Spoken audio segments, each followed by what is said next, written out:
वहीं film the Kerala story को पश्चिम बंगाल में दिखाए जाने का रास्ता साफ हो गया है, जहां उच्चतम न्यायालय ने पश्चिम बंगाल सरकार की ओर से फिल्म पर लगे बैन के आदेश पर रोक लगा दी है। जहां सुप्रीम कोर्ट ने साफ कहा है कि कानून का इस्तेमाल सार्वजनिक असहिष्णुता को बढ़ावा देने के लिए नहीं किया जा सकता, वरना सभी फिल्मों को लेकर ऐसी ही स्थिति पैदा होगी।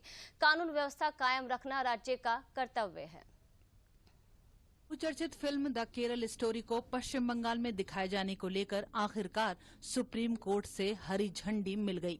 सुप्रीम कोर्ट ने पश्चिम बंगाल सरकार की ओर से फिल्म पर लगे बैन के आदेश पर रोक लगा दी है। आज हुई सुनवाई में चीफ जस्टिस डी.वाई. चंद्रचूड़ के सामने पश्चिम बंगाल सरकार के वकील अभिषेक मनु सिंघवी और फिल्म के प्रोड्यूसर के वकील हरीश साल्वे ने अपनी दलीलें रखी। मामले की सुनवाई करते हुए मुख्य न्यायाधीश डी.वाई. चंद्रचूड़ ने कहा कि पश्चिम बंगाल सरकार की ओर से फिल्म पर 28 मई को लगाई गई रोक को हम हटा रहे हैं। सुनवाई के दौरान बंगाल सरकार की तरफ से पेश हुए वकील अभिषेक मनु सिंघवी ने कहा कि फिल्म से लोगों को भड़कने का खतरा था। इस पर चीफ जस्टिस डी.वाई. चंद्रचूड़ ने कहा कि लोगों की भावनाओं के आधार पर आप मौलिक अधिकार बाधित नहीं कर सकते। वेस्ट बंगाल का जो बैन था उसके ऊपर हमको स्टे मिला है और जो तमिलनाडु का डी फैक्टो बैन था उसके ऊपर तमिलनाडु के काउंसिल की स्टेटमेंट रिकॉर्ड की गई है कि कोई डायरेक्ट और इनडायरेक्ट बैन इंपोज नहीं होगा जो रिस्ट्रिक्ट करे फिल्म की एग्जीबिशन के लिए। और सबसे इम्पोर्टेंट जो प्रोटेक्शन लगेगी एग्जीबिशन के लिए, जो फिल्म देखना चाहते हैं वो ग्रांट होगी। बस केवल यही हुआ और मैटर पोस्ट हुई है 18 जुलाई को। सारे मैटर्स 18 जुलाई को पोस्ट हुई। आइए देखते हैं राज्य सरकार की ओर से फिल्म पर लगे बैन को लेकर क्या दलीलें दी गईं। फिल्म को OTT प्लेटफॉर्म पर दिखाए जाने से हमें कोई आपत्ति नहीं है। फिल्म का डिस्क्लेमर कहता है कि यह फिल्म सच्ची घटना पर आधारित है और फिल्म बनाते समय सिनेमैटिक लिबर्टी लेकर कुछ बातों को जोड़ा गया है। यह किस तरह का डिस्क्लेमर है? फिल्म निर्माता के वकील जिन फैसलों का हवाला दे रहे हैं वह सभी फिल्म की स्क्रीनिंग पर रिलीज से पहले ही पाबंदी से जुड़े हैं। यह मामला अलग है। मामले पर सुनवाई करते हुए मुख्य न्यायाधीश ने कुछ टिप्पणियां की। उन्होंने कहा, हमारी मंशा पश्चिम बंगाल सरकार के आदेश पर रोक लगाने की है। फिल्म पर लगी रोक का कोई पुख्ता आधार नजर नहीं आ रहा। फिल्म पूरे देश में रिलीज हुई है। राज्य की शक्ति का उपयोग अनुपात में होना चाहिए। किसी भी तरह की असहिष्णुता स्वीकार नहीं की जा सकती। कानून व्यवस्था बनाए रखना राज्य सरकार का दायित्व है। अभिव्यक्ति की स्वतंत्रता का मौलिक अधिकार लोगों की भावनाओं का मोहताज नहीं हो सकता। इस पर नियंत्रण जरूरी है। अगर आपको फिल्म पसंद नहीं है तो आप न देखें।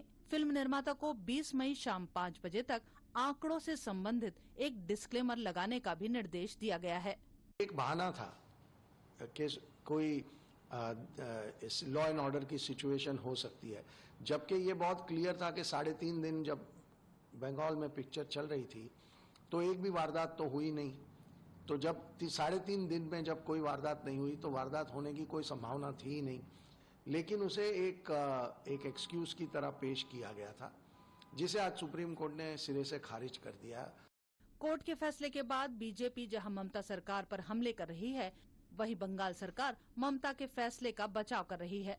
केरल स्टोरी पर जिस प्रकार की वोट बैंक की स्टोरी देखने मिली है कि जिस प्रकार से एक फिल्म बनती है, सही तथ्यों पर बनती है, आईसिस के उस क्रूर चेहरे को उजागर करते हुए महिलाओं के उत्पीड़न की कहानी और महिलाओं के सशक्तिकरण के खिलाफ है। In the best interests of Bengal, the Honorable Chief Minister of Bengal, Srimati Mamata Banerjee, took the call in the initial stages and she banned the cinema. Now, it is the fundamental right of every citizen of the country to go to the courts of law, which the producer did. The Supreme Court has given its observation. Her intent was that no communities should be hurt, or cutting across all religious lines, no community should be hurt, and in case any community feels hurt and reacts, and that is why if there is a law and order disturbance, for which she took the call. पश्चिम बंगाल की ममता बनर्जी सरकार ने 8 मई को the Kerala story film पर ban लगा दिया। 9 मई को film makers ने film प्रदर्शन पर पश्चिम बंगाल सरकार द्वारा लगे बैन और तमिलनाडु में लगी रोक के खिलाफ सुप्रीम कोर्ट का दरवाजा खटखटाया था। फिल्म पर लगे बैन को लेकर 12 मई को सुप्रीम कोर्ट ने पश्चिम बंगाल और तमिलनाडु सरकार को नोटिस जारी किया था।